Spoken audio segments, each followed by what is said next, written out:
Muchachos. ¿Pensaban que no iba a volver, pibes? Pues sí volví. Y estoy volviendo a lo grande. Sobre de cartas Adrenaline. Lo voy a hacer, muchachos. Vamos. Por otra vez, Juanpa Pro. Bueno, primero que todo, vamos a sacar las cartas. Adrenaline XL, que conseguí en el mercadillo.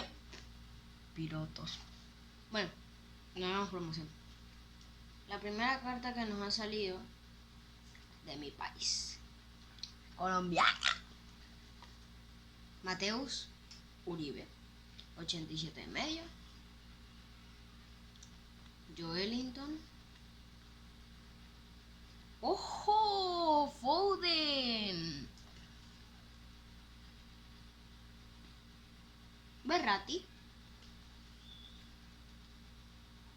De Mango Abacuar. Sergi Roberto. Fule. Así que.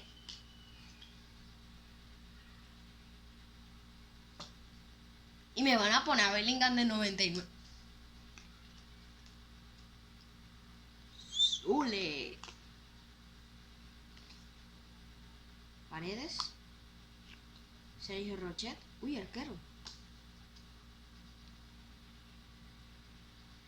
De Paul. Y la última carta.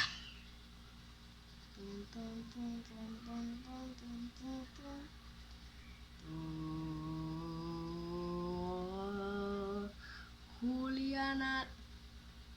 De verdad yo me parezco a Juliana Álvarez. Nah. O sea. Hombre, no me parezca. Bueno, hasta aquí el video de hoy.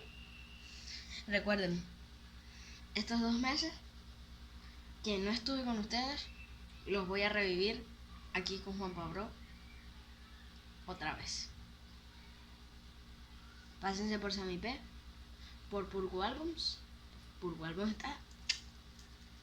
va a subir una película con Sammy P, así que véansela. Cuando salga yo les estaré avisando. Y bueno, hasta aquí el video de hoy. Puede ser que mañana tengamos un unboxing. Adiós, muchachos.